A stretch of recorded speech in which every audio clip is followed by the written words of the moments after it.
Good afternoon, everybody. Thank you so much for joining us and spending some time with us. We are the Program on Education Policy and Governance here at Harvard University, co-sponsored by the Taubman Center for State and Local Government here at the Kennedy School and the Center for American Political Studies over at the Department of Government. We appreciate your time. What I'd like to just mention to you is that we are looking forward to an engaged conversation.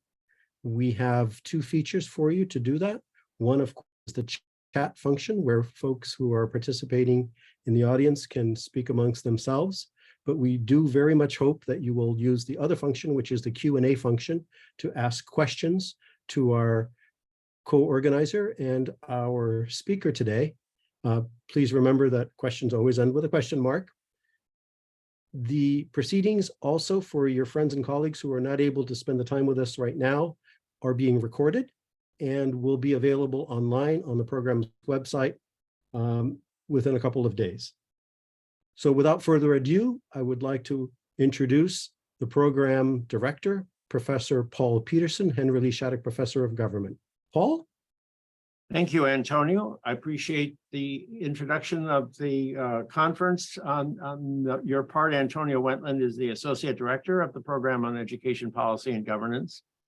The conference is going to focus on a major question that's arisen since the pandemic. That is, what is the responsibility of school boards and should they be running schools? There's been a substantial migration away from district operated, school board operated schools in the last few years, probably because people have been moving to homeschooling and to private schools, maybe to charter schools, but maybe they will be coming back to school board schools, right? The schools that the school boards are responsible.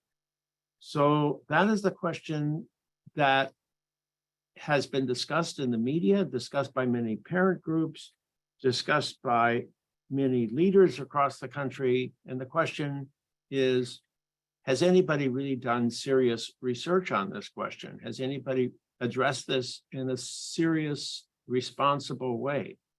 So we are going to try to bring together a range of points of view to address this question by scholars and by practitioners who will be engaged in conversation with one another and in conversation with you, our audience. We invite you to submit questions, which Michael Hartney and I will then pose to our speakers.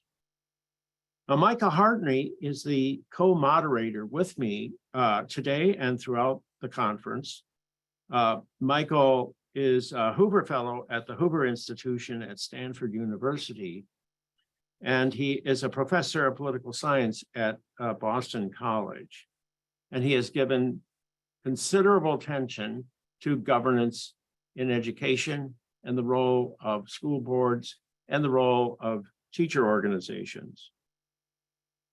Now, we are going to be holding the conference for 1 hour only on Thursdays only, starting at noon, as we are today, over the next 7 weeks. So we are trying to make it as simple for you as possible, that you can participate in the conference without devoting a lot of time on any one day to the activity, but yet the conference will have continuity in that we will be doing this, these sessions on a regular basis, Thursdays at noon. So without further ado, let me introduce you to the co-moderator, Michael Hartney, who will then introduce our speaker for today. Michael? Thank you, Paul, and thank you to everyone for joining us for what should be an exciting month and a half where we take on this question of should school boards run schools? Today, we're very excited to have with us Jim Peyser. Jim holds a very distinguished position, or formerly the Secretary of Education in Massachusetts, which I should note is also a position that was held by one Horace Mann. So we're very fortunate to have him today. Jim's currently serving as an academic visitor at the Program on Education Policy and Governance at the Harvard Kennedy School, and very much look forward to hear what he has to say. Jim, take it away. Thank you, Michael. Appreciate the introduction. Thank you, Paul, for hosting us, and Antonio as well. Again, thanks to all of you, and welcome to all of you who are joining us today. Winston Churchill is famously credited with saying that democracy is the worst form of government except for all the others that have been tried. And I'm afraid the same could probably be said of local school boards. And that's not in any way a denigration of school boards. It's actually probably just the opposite, but it is a reflection of how tough this work is and how difficult it is to get it right. And this is certainly not to say that school boards and their members are somehow malign or corrupt or even incompetent. In fact, my father served on my small town school board for a few years in the 1950s. And I think his motivation was much the same as the vast majority of school board members today, to serve his community and its families and to be a good steward of public resources. Being a school board member was then and is still today a vital form of American self-government and citizenship, which dates all the way back to colonial times. But the question on the table today is whether this bit of Americana has outlived its usefulness, becoming more of an obstacle to school improvement rather than an enabler, more of a focal point for controversy and turmoil than deliberation and stability. My former boss, Charlie Baker, who was the selectman in the town of Swampscott before running for governor, was fond of saying that he ran for the select board because serving on the school committee was too hard. And I think that's true. Beyond any other function of local government, schools are taken the most personally, since they are ultimately and directly about the well-being of our children. And not just other people's children, but our own children. And that means running for school board puts you in the line of fire, not just at board meetings, but at the supermarket, at the gas station, at Little League games. It's everywhere. I served for over 18 years on the State Board of Education, and I can count on one hand the number of times I was accosted by a constituent. The beauty of my role was its anonymity. The opposite is true of a local school board member. So I really am grateful for these public servants. On the other hand, maybe we're asking too much of them, or perhaps asking them to do the wrong things. By the way, speaking of state boards of education, they were the invention of Massachusetts' own Horace Mann, and were intended in part to supersede local school boards and impose certain common standards and expectations at the state level. And the more recent round of education reforms, including the Massachusetts Education Reform Act and the federal No Child Left Behind Act, were designed to do much the same thing. But notwithstanding these efforts to disempower school boards, the inertial force of local control survives. Back in the good old days, schooling was a bit simpler and perhaps less high stakes. For example, in 1960, around the time my dad was serving on the school board, about 8% of the adult population graduated from a four-year college. Today, that number is about 38%. In Massachusetts, the number is about 45%. Equally important, the financial returns to higher education have also grown. In 1980, the earnings premium for a college graduate was about 20%. Today, it's 50% or more. The demands on schools to serve all students have also steadily been ratcheted up, including students with disabilities and students whose first language is not English, many of whom were not given access to the full curriculum or excluded from school entirely in the not too distant past. All of this, not to mention the heightened public awareness of state test scores, puts greater pressure on school boards to be more engaged and informed than they used to be, especially regarding programmatic issues, which before they had largely delegated to district and school administrators. The problem is school board members are still volunteers like my father, who often lack the kind of experience, expertise, or even time to effectively weigh in on the many issues that are placed on their agendas.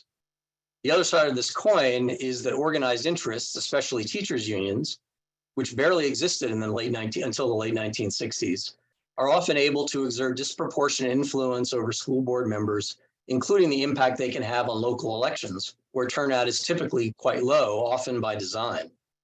All of these challenges are generally more acute in urban districts, where the scale is larger, student needs are greater, unions are stronger, the media spotlight is brighter, and the political intensity is much higher.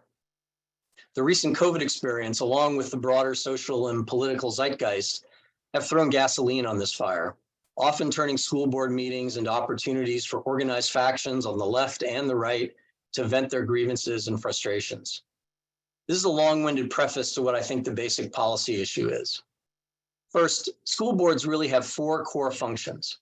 allocating and sometimes raising resources to support school programs and capital investments, overseeing district and school operations, particularly with regard to legal compliance and fiscal matters, serving as a sounding board and a conduit for community input and feedback, and perhaps most important, hiring and firing the superintendent. Some other specific responsibilities include things like negotiating or ratifying collective bargaining agreements, redistricting enrollment zones, or closing schools or opening new ones. In essence, this really comes down to fulfilling the kind of governance role that's typical for any organization, while at the same time providing a largely political function of ensuring public control and accountability. Unfortunately, many school board members are not really qualified or equipped to effectively play these roles as part-time lay men and women, especially when the heat gets turned up like it did during COVID. Many board members also just find it difficult to stay within their lane. And I should say boards collectively, not just board members. Sometimes getting too far into the weeds, second guessing and micromanaging administrators and even individual teachers, but also sometimes being too hands-off, deferring to the professionals even in the face of persistent unacceptable results. In some cases, especially in low-performing urban districts, policymakers have tried to solve for these problems by eliminating the elected school board and replacing it with an appointed one, or mayoral control, or state receivership. I've been generally supportive of these alternatives, but it's clear they're not panaceas, although they can be effective in ensuring fiscal responsibility or improving overall stability and creating opportunities for more coherent and ambitious reform initiatives. And even though some of these governance interventions have lasted for many years, sometimes fairly successfully, most of them eventually come under intense pressure to return control back to the voters. Boston, which has been an appointed board for several decades now, is a great example of that dynamic, where a recent referendum to restore the elected school committee passed with 80% of the vote. So it's not clear these approaches are a long-term solution, even if they can be important stopgap measures in a crisis. Now, I know you're all waiting for me to give you a yes or no answer to the question of should school boards run schools, but unfortunately, I can't do that because I don't have one. But having said that, I don't think school boards are going anywhere anytime soon. So it's important and useful to think about how to make improvements around the margins through better training and support, including such things as how to set meaningful and measurable performance goals, and how to use state assessment data to independently evaluate student progress. I think it might also help to have more clarity about roles and responsibilities for state policymakers, local school boards, and district administrators, possibly including some regulatory guardrails.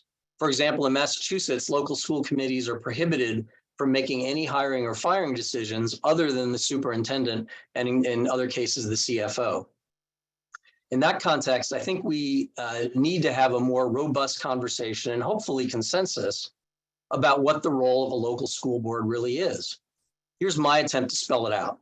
I think local school boards should provide for the equitable allocation of resources to all public schools in their communities, offering a robust set of educational options for parents and ensuring district administration is both supported and accountable for continuous improvement regarding overall performance at each school and more equitable student outcomes. In other words, creating the conditions for success and holding the professionals responsible for delivering results. Perhaps more important, I think we need to open the door to more innovation and diversity in district governance models. Given the fact that we have close to 14,000 school districts in the United States, and the overwhelming majority of them are governed by elected school boards, I think it's fair to say that we've fallen into a one-size-fits-all trap. In larger districts, there are opportunities for creating autonomous carve-out zones with coherent feeder patterns and empowered school leadership teams. In smaller or rural districts, there are opportunities for mergers or other forms of regionalization. In metropolitan areas, there could be state-sponsored magnet schools, serving diverse populations of students from both suburban and urban municipalities. And of course, there could be more charter schools and more charter networks. So that's about the best I can do for now, although I'm sure that we'll all be able to do much better at the end of this conference series. But the bottom line is that for now, we need to learn to live with and support school boards rather than wish they would go away, while at the same time developing viable alternatives, especially in communities where students are struggling. Thanks very much, and I look forward to the discussion. Back to you, Michael. Thank you, Jim, for that terrific opening statement. It really covered, I had about 7 questions to ask you, and you answered all of them before I got to ask them. And so thank you. You really did do a great job of covering the issues that require attention. But let me bring to your attention the latest results from the National Assessment of Educational Progress. The decline in test score performance on history and civics examinations that were administered. Now, it seems to me this is one example of many that you could identify as, is this a state problem or is this a school board problem? Or is it because it's a problem for both that nothing is ever done about it? The school boards say, well, the state sets the standards, they have the curriculum requirements and so forth, and we're simply carrying out what the state is asking us to do. And then the state blames the school boards for the low performance that we're seeing on the part of students. So could you comment on that topic in particular, and what is the role of the school board, the superintendent, and the state? Yeah, I think that's a great question, and it is one that crosses a couple of different categories. I think one is sort of what's the role of the school committee or the school board when it comes to what's actually taught in the schools. Now, on the one hand, there's certainly a role to play to make sure for a school board to make sure that a school is providing a full curriculum for students and that all students are getting access to that full curriculum. The state typically, or many states, I should say, typically set those in stone as part of statutory or regulatory requirements. Massachusetts, oddly enough, really doesn't. We have a few requirements, most recently, as of 2018, that civics actually be taught across all schools, not necessarily in grades K through 12, but in elementary, middle, and high schools. Until that time, the only requirement we had was 1 year of US history in high school and 4 years of gym. So Massachusetts may be an outlier in that regard, but there's some combination of the state and the local school board to ensure that a full curriculum is offered to their students. The part that becomes more complicated, I think, is what is in that curriculum. And this is where I think school boards need to a large degree, keep their distance from getting too deeply into the weeds around what actually needs to be included in that curriculum. Now, again, you can imagine circumstances where there's a requirement, for example, for a civics curriculum, and the civics curriculum that's under use is, very inadequate, to say the least, or hardly present at all, where school boards might feel obligated to intervene. But as a general rule, I think school boards need to kind of stay out of that and figure out how to establish outcome measures or performance measures to determine whether students are learning what they need to learn. And this is, again, where state standards, state assessments come into play. And I guess the last thing I'd say on that is that, unfortunately, in Massachusetts, and I'm sure in other states as well, there aren't necessarily tests in every subject. So history and civics being a good example here, where we don't have those assessments, certainly not at every grade level. And so it's difficult for school boards to get data that's meaningful about what students are actually learning. But I think that's more the challenge, how to figure out what students are learning rather than how to micromanage the curriculum. Jim, I'd like to turn to ask you a bit of a more specific question coming out of the pandemic. Could you perhaps give your insights into the question of whether the pandemic exposed any flaws in education governance as it currently operates? And if so, what would be correctable there, whether to deal with a future crisis or just more generally to have better governance in place? And I was hoping maybe you might be able to say something in your answer about following up sort of on Paul's point.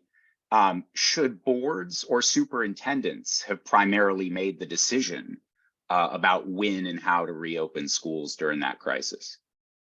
So unfortunately, that's a great question. And I sort of have the scars, I guess, of living through that. And in particular, trying to figure out what the right role is of the state local government and both municipalities as well as school boards and school administration. And I don't think anybody knew who was supposed to do what at the beginning of all this. And there was certainly a lot of finger pointing back and forth. I think in retrospect, the state didn't intervene in Massachusetts. The state didn't intervene and require schools to reopen essentially for all students 5 days a week until I think it was March 2021. So almost a full year after the schools originally closed in March of 2020. When I say we, I mean the Board of Ed and the Department of Education established essentially some requirements for planning such that schools and districts needed to have a plan A, which was fully back in school, plan B, which was fully remote, and plan C, which was some combination thereof, based on what at the time were the future health conditions, which of course we couldn't fully foresee. As we got closer and closer to September, we at the state level recommended strongly that schools reopen as fully as possible. At a minimum, having students come back, 1 or 2 days a week, if not 5 days a week, and in particular for elementary school students and students who are high needs, special needs, and others. I think it's fair to say that advice or that guidance, I don't want to say it fell on deaf ears, but it was not strong enough to impel local communities to take what at the time was considered to be a very tough choice of reopening their schools and sending everyone back, especially in the face of pretty strong opposition from not only some community members, but also from teachers and teachers unions. So that's a long-winded way of saying, I think in this particular case, the state could have taken a stronger position and probably should have taken a stronger position to require schools to reopen as fully as possible and to establish what those conditions were with, some either opt-outs or some exceptions and flexibility to take into account local conditions, which did in fact at the time vary from one place to the other. This is one of those things which is not unusual, where I think everybody was looking for somebody else to make the hard decision.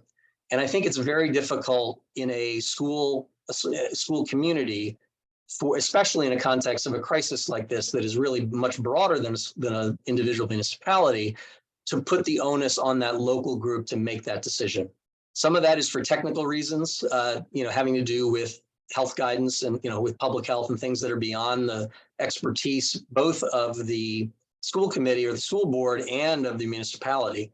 But also because, again, the politics of it, if you will, are too fraught at the local level to allow for meaningful deliberation and decision-making. So obviously you can err on either side of this, but I think, if this were to happen again, something similar, let's say, I think the state ought to actually take more leadership and more responsibility and more onus for carrying the burden of making some of these decisions than putting it back on school boards or school administration for that matter.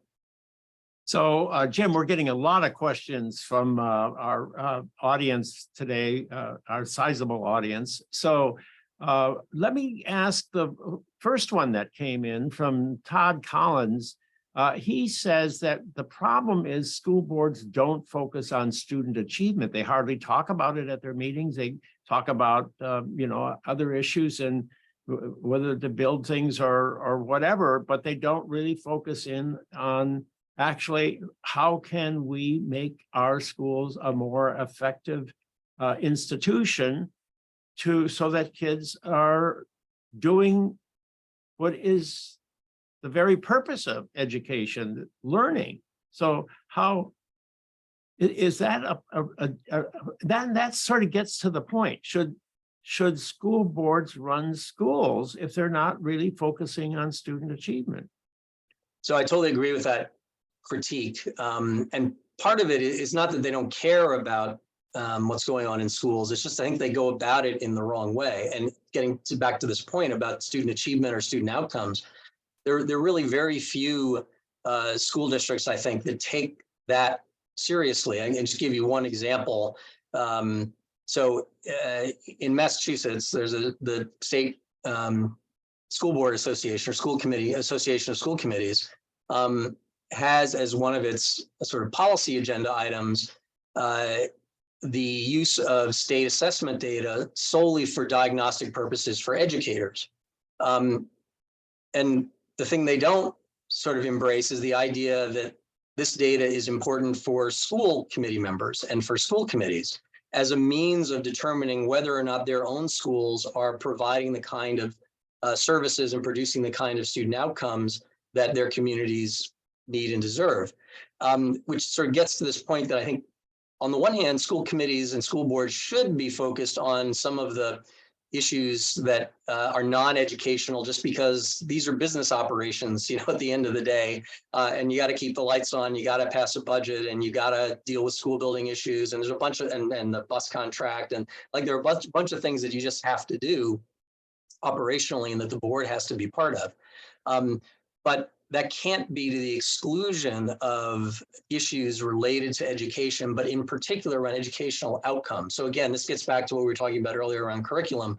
I worry when school boards start to put themselves in the position of superintendents and principals and educators and say, hey, this curriculum ought to look like this, or this professional development ought to be on this subject rather than that subject. And they start to get involved in the educational program per se, instead of focusing on outcomes and system performance. And that's hard to do, both from a discipline point of view, as well as just substantively, how to know what to measure and how to get the right measures. But I think that's got to be the real work of school boards and school committees, is to really understand what outcomes and what goals they want for their students, and then to hold the educators responsible for getting there, but not trying to get into the weeds and making the decisions for them. Our next question comes from Fiona Hollins, who asks, what authority do state boards of education really have over local boards? And she specifies, what can they mandate, if anything, in terms of expectations for local school board members, standards, or even just training requirements around their expertise? So I can't speak for every state, but I think there's some similarity between Massachusetts and the rest of the country. State boards are, put it differently, the state has, in most, if not all cases, has constitutional responsibility for operating schools within its borders. And that authority is delegated, often kind of informally, to, or by tradition, to local communities and school districts.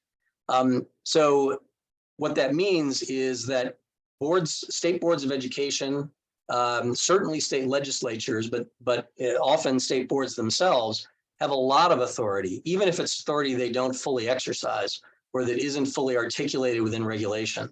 But by and large, the authority to operate schools rests with the state.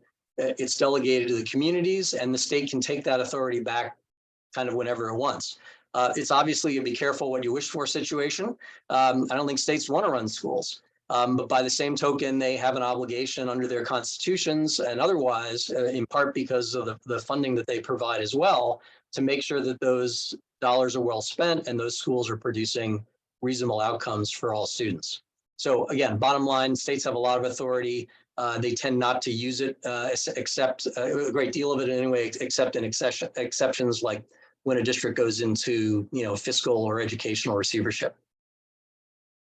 Jim, Clovis Westland asked a question about the culture war that we're seeing with respect to education. There's been a lot of, in Ohio is mentioned here, but it's all over the country.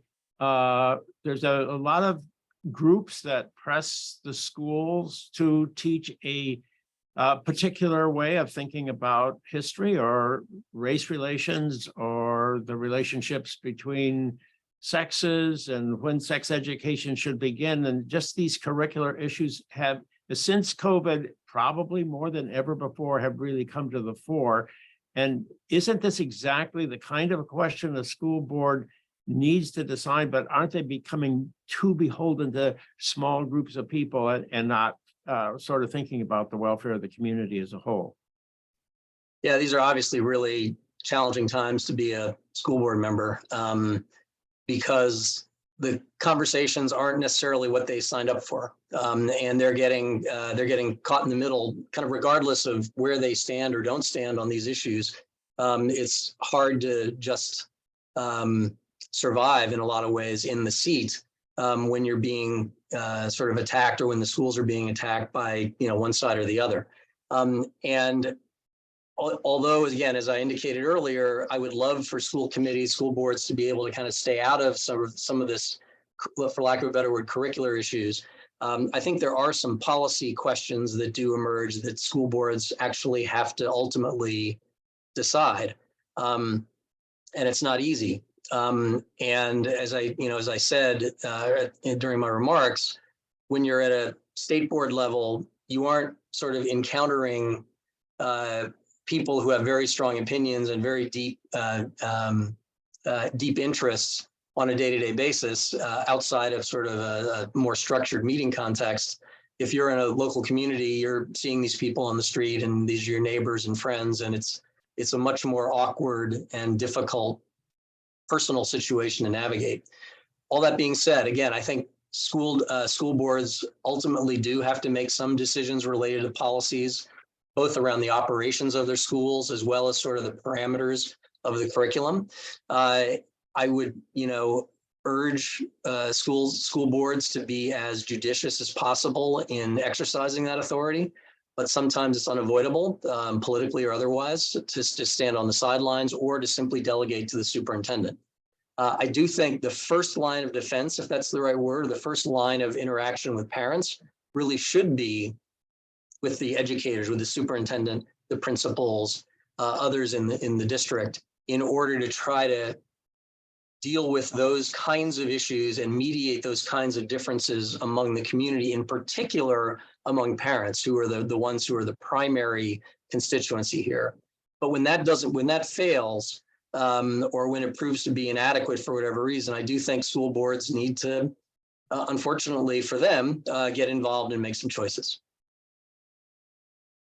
Great. One of our participants was intrigued by your comments earlier that perhaps a one-size-fits-all model isn't so desirable. I wonder if you could just talk a little bit about maybe the easiest way would be talking about large urban districts versus smaller ones, where we could be a little more imaginative around governance across the states and what that might look like for you, and some of the advantages of being a bit more textured rather than one size fits all. Yeah, absolutely. So on the one hand, I think, and this, I mean, the urban, rural, or small, large district distinction is a good one. There's really it doesn't make sense that they would always have the same kind of governance structure. I mean, just give you one example. I think California has something like 1,000 school districts. Massachusetts has about 400. And California is way bigger than Massachusetts. So we have because we have the kind of the same system in some ways, structurally, we just have a lot more school districts and school boards in Massachusetts than in California. It doesn't necessarily make any sense. So I think there's reason to look at different states, different kinds of communities, and then think about what might work best for them. And including, especially in smaller communities, having fewer school boards. I do think this is one thing, and this is regardless of whether they're elected or appointed or what have you. But I do think as a general rule, it's hard to find talented, experienced, effective board members. And again, this is not a knock on any board member out there, but there are a lot of them. And finding people who have the time and the skill and the experience to serve in these roles well is very difficult. And when you multiply the number of boards into small communities, I think it becomes difficult. And also some of the, for lack of a better word, personal hardships become greater.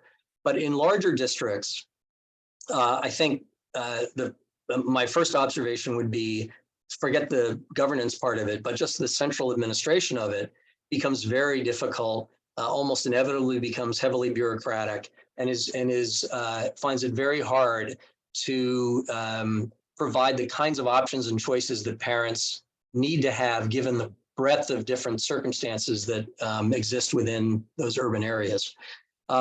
So from a management point of view, if nothing else, I think breaking the problem into component parts, or at least into smaller pieces, makes a huge amount of sense, which implies also some differences in governance structure. So I mentioned, I think in my remarks, the idea of creating zones, carve-out zones within larger urban districts, so that you can create more coherent feeder patterns so that you can create opportunities for more diversity in school design and having more autonomous school site management without having everything go up to a central office or to a single school board. I mentioned charter schools is obviously another significant example of a differentiated governance structure, since these are all independently managed and independently governed public schools that exist within the confines of existing school districts. And I think that kind of diversity is not only good in terms of trying to ensure a better match or a better fit with community needs and student needs, but also in creating a little bit of a positive competitive dynamic such that, you don't have these sort of monopoly structures whereby the local school board and local school department, whether they're good, bad, or indifferent, they're the only game in town. And therefore, there's not a whole lot of pressure on them, and maybe that's the wrong word, but the incentive system is not one that's conducive to improvement. It's unfortunately one that's conducive to the status quo. So we have a question here that wants a history lesson, and I think this is a really interesting question. How did we get the school governance model that we have? I mean, this grows out of the colonial period or modified by Horace Mann in the 1840s. Was this inevitable? Now, the Germans, I know this, they don't have school boards at all. The state runs the schools directly. So you would have been running all the schools in Massachusetts, Jim, if you were in Germany. We'd all be worse off, but yes, you're right. Well, I don't know. The German school system, probably the kids are learning more in Germany than in the United States by all the international tests out there. So it's not clear that the German model is inferior to the US model. So should we be thinking, why do we have what we have? And is this inevitable? And is this just what we want? Well, it's definitely not inevitable, but it is, traditional. As you know, I think Hawaii has just one school board governing all of the schools. So even in the United States, there are circumstances that are very different. There are obviously a lot of states that have county school boards, often which are quite large geographically and otherwise. And I think all of those are, I think not only do they exist, I think they probably should exist in greater numbers. And even in Massachusetts, as I mentioned, there are like 400 school districts and school committees, but there also are regional districts where, because of the small size of the communities, because of the relatively few number of students and difficulty in providing a full program, they have joined together to form regional districts for high schools, some cases even K-12, certainly for vocational technical schools. So there are a variety of different configurations.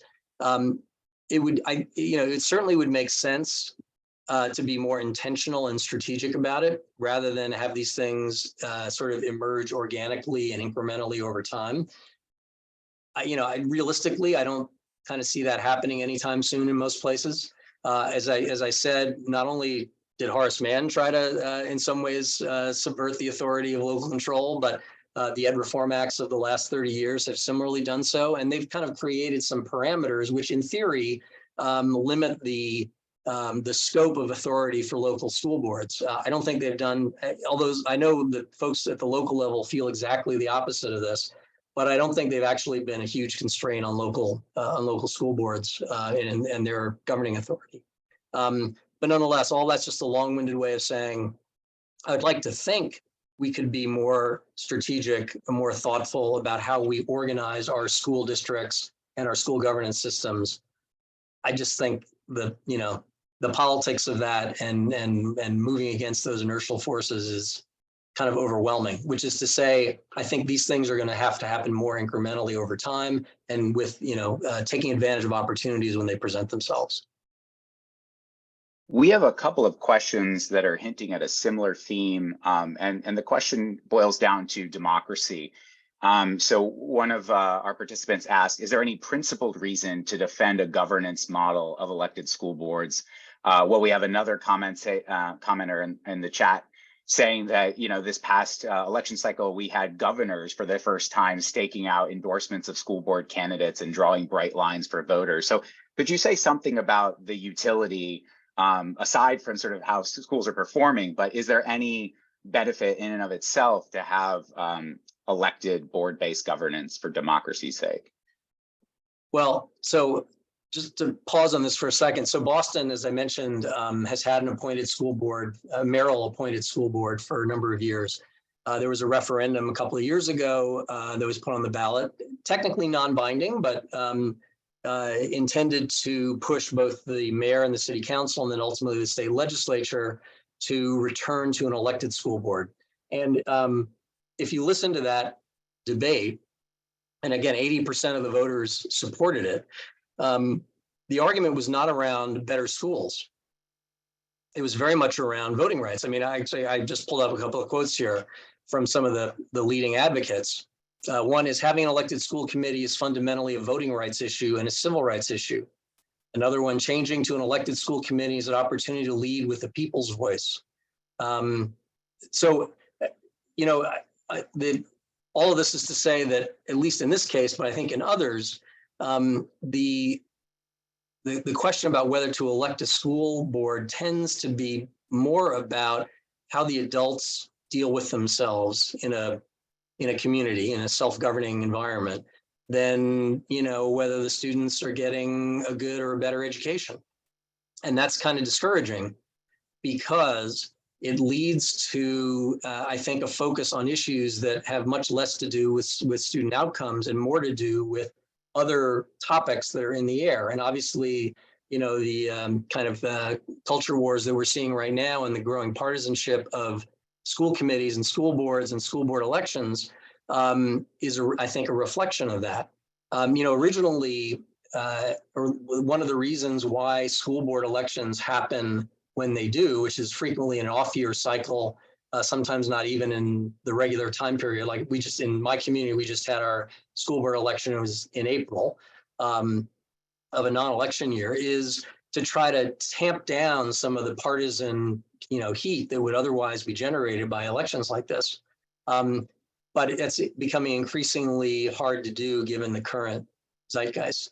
So all that is to say that, you know, getting back to my Winston Churchill comment, I'm not sure what the alternative is. I mean, I do support appointed boards in certain circumstances and in more circumstances than currently exist.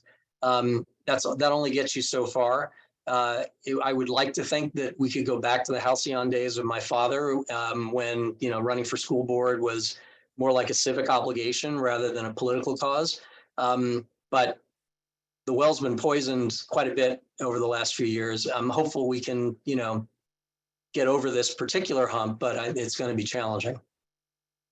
Jim, you have talked about the unions playing a big role in the selection of candidates and support for candidates in elections. And you've also mentioned that they're held at odd times when not many people vote. And so these sort of low turnout elections where you have a well-organized group playing a major role in the financing of candidates and the selection of candidates and being able to talk with the school board, and they're sitting on sort of both sides of the table almost, you know, they're negotiating with themselves over salaries and benefits.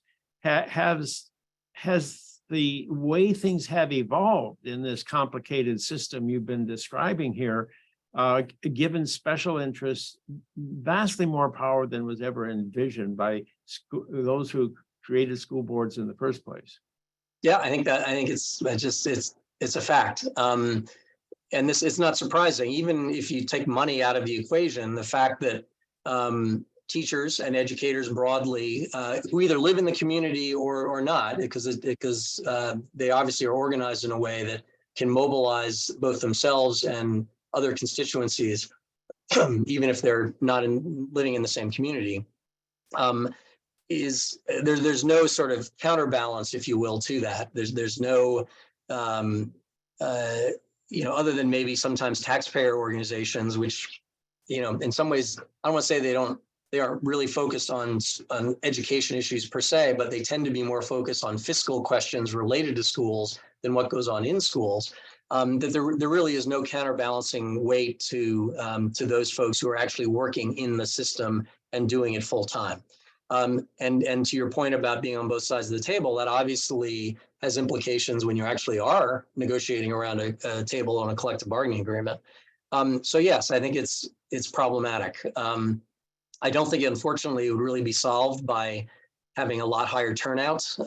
In some ways, I think it would just kind of cause the interested parties, if you will, to be just a little bit more aggressive and maybe more generous with their investment in the political process.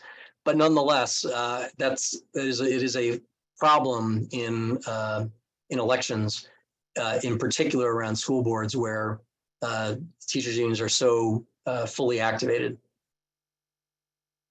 We have several comments and a question in the Q&A that are returning to the theme that you brought up about school boards, the danger of micromanagement, and that really at the end of the day, their job is to create the conditions via the educational experts, starting at the top with the superintendent, to make decisions that are in the interest of student outcomes.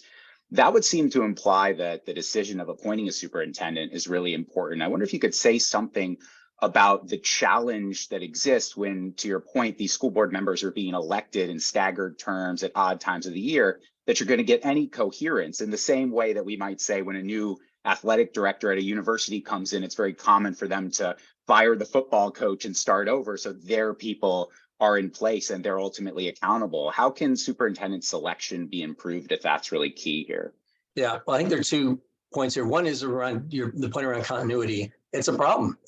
I mean, sometimes there's continuity because the board is not, the board typically simply delegates its responsibility to the superintendent, whoever that might be.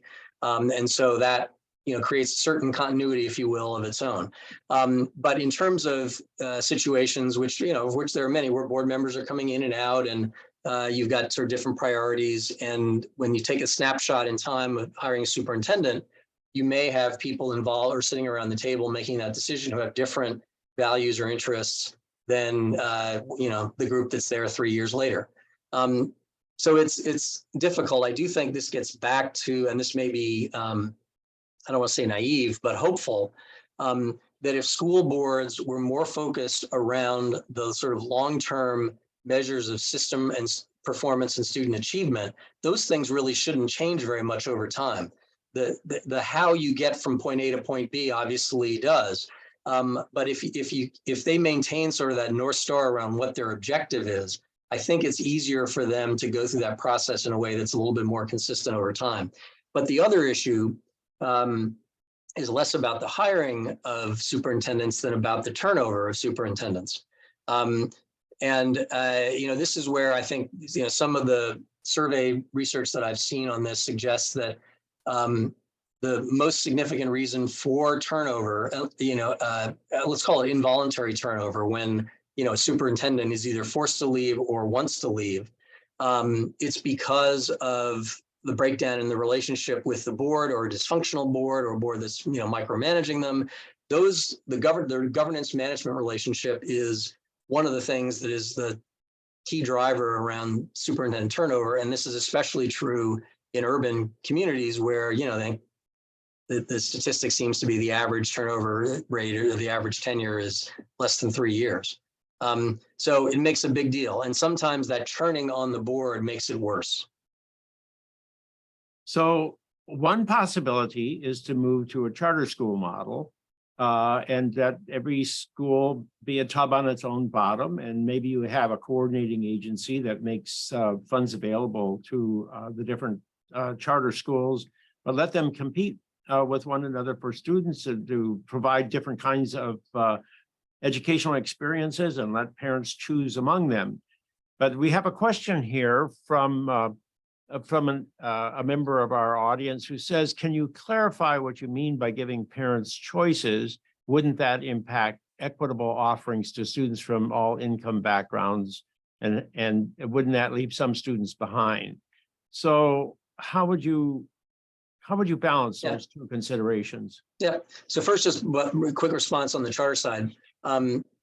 So the governance problem with charter schools, especially sort of independently managed, single site schools, is they all have boards too. And now if every school had its own board, we'd have like so many boards and so many board members, I think we'd compound a lot of the problems. And in fact, I think it was Chicago, and I don't even, for all I know, it still exists, but Chicago had this hyper localized system where there were governance boards for each individual school. And even in Massachusetts, there are school advisory committees at each individual school that are required by state law. I think there's a lot, there's too much governance and not enough, management, if you will. So that's why charter networks in some ways are sort of the compromise, if you will, where you have multiple schools, but not hundreds of schools being overseen by a single board. Anyway, in terms of the choices, I think this was part of what I mentioned in terms of kind of defining what the role of a school board is. You could certainly think about that as choices relative to, charter schools, private schools, independently managed schools of one form or another, but it's also within schools. So the ability of students, for example, to choose a vocational or a career pathway, to choose an early college program, to choose, to have AP courses and more diversity within the curriculum, and, a variety of other ways to think about what choice means. But creating enough options for parents and students, in particular, as you get into the secondary school level, so that they have some agency and some sense of purposefulness around their own education or around their child's education.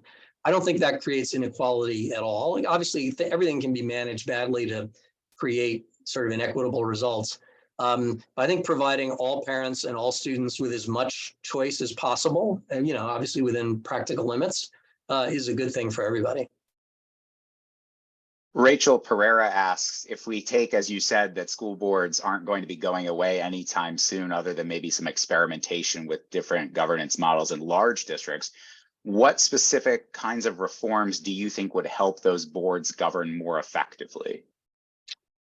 Well, on the one hand, for example, there have been laws that have been passed in a bunch of states here as well, requiring more training for school board members before they sort of take up their position, as well as ongoing training over time.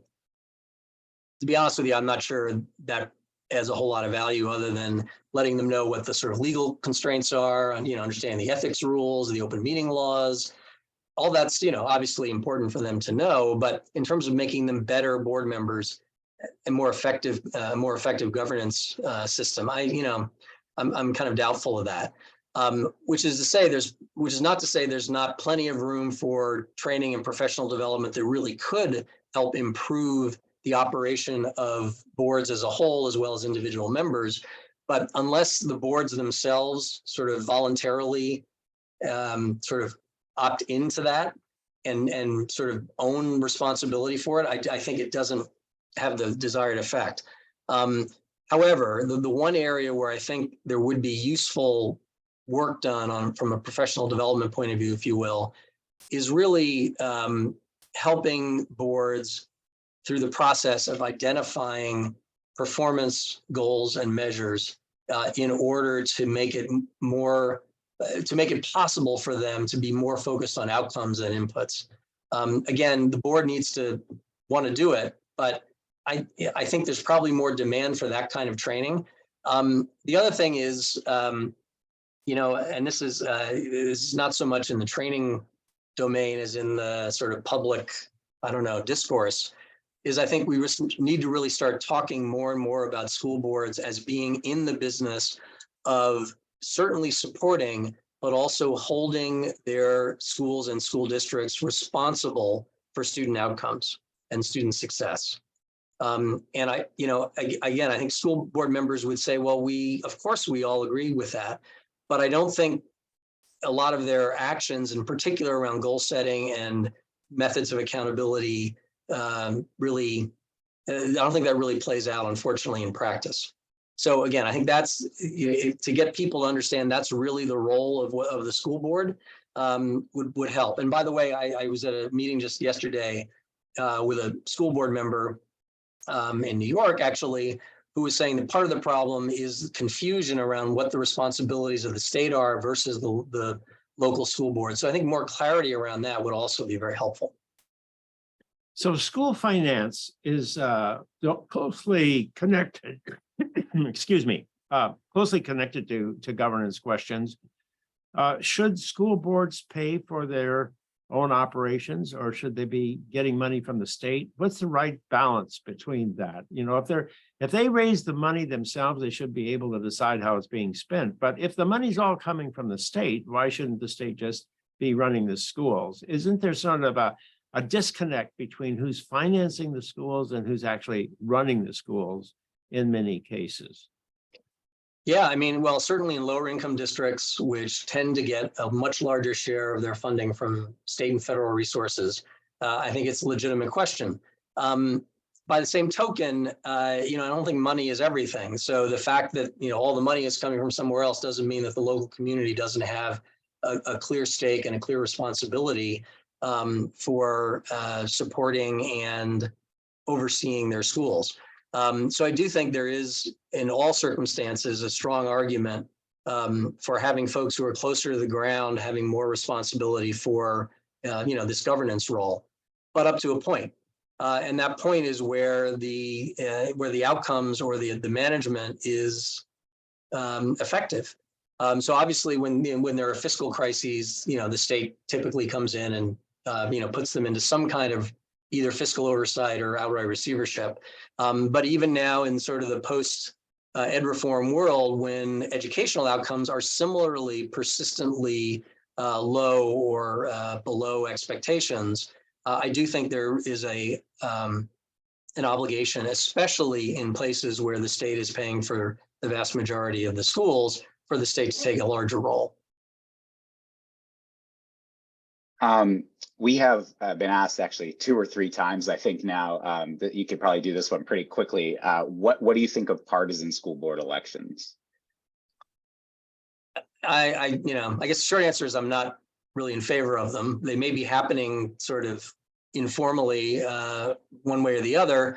But as much as I'm not naive enough to believe you can keep partisanship out of these elections, I think we should lean against that to the degree possible. So I'm going to let you wind up here because we're nearing the 1 o'clock hour, and we're try to keep our sessions to 1 hour so that we don't impose on our audience's time unduly. So let me ask you a big time question to finish up, and that is, given the decline in student performance that we experienced since the pandemic, and given the fact that school boards seem to be so ingrained in just sort of maintaining operations as they are, is there any hope that we can, out of this governance system, address the enormous educational problems that we're currently facing in the country? Yeah, unfortunately, that's a really good question because, as you know, the ESSER funds that have come, I guess, in 3 tranches from the federal government kind of passed through the hands of the state education agencies, but basically went directly to the communities and their local school districts, with the exception of, I can't remember what the percentage is, but something like 10%, which was essentially held at the state level. And there were very explicit instructions that the state could not require these funds to be spent in any particular way, that they had to, allow the districts to use those funds the way in which they see fit. All of which is to say, I don't think the state or any state has the luxury of washing its hands, both in terms of using its own funds and in using its other levers to try to make sure that the ESSER funds are spent and that they're spent in ways that are focused around accelerating learning to get more students back on track to where they need to be. Notwithstanding the reality that this is going to be a multi-year process, those funds are going to run out in 18 months or less. And you can't just like throw money at the problem and expect it to all get better. But I do think we need to, at a minimum, elevate the transparency of how these funds are being spent, making sure that not just kind of at the aggregate level, but at the district level, people are aware of how their funds are being used and the extent to which they're being used for the purpose in which they were appropriated. But other than that, I'm afraid there's not a whole lot we can do to guarantee they're spent in the way that some of us might like. I will say, equally important, even if we spent the money well, it's going to be an ongoing challenge beyond the, September 2024, when we're back to using just our own regular resources. And that's ultimately, and over the long term, going to continue to be the biggest challenge. So obviously there's an urgency around getting kids back on track now, but there should be an equal urgency around continuing the upward trajectory afterwards. Well, thank you, Jim. And I know our audience will all appreciate your frankness, your openness. One of the nice things about having a former secretary to the Board of Education is that a former secretary can sort of honestly reflect back on that experience. And you certainly have today. And we're very grateful for your wisdom, for the experience that you brought to this important topic, and for your raising all the questions that we're looking forward to deliberate over the course of the next 7 weeks, every Thursday at noon 12. We're going to start on May 11th at our next session with Michael Hartney as our speaker, not the moderator, but the speaker. And he's going to be addressing the question, do school boards represent parents' interests? So he's going to take one pieces of the conversation that we've had today and dig into it. And then we're going to have two discussants who have practical experience on the ground to comment on his observations. So please join us all again on Thursday, May 11th at 12 noon Eastern time, whatever your time zone happens to be. So thank you all for joining us. Thank you very much. Thanks very much. Bye-bye, Ray.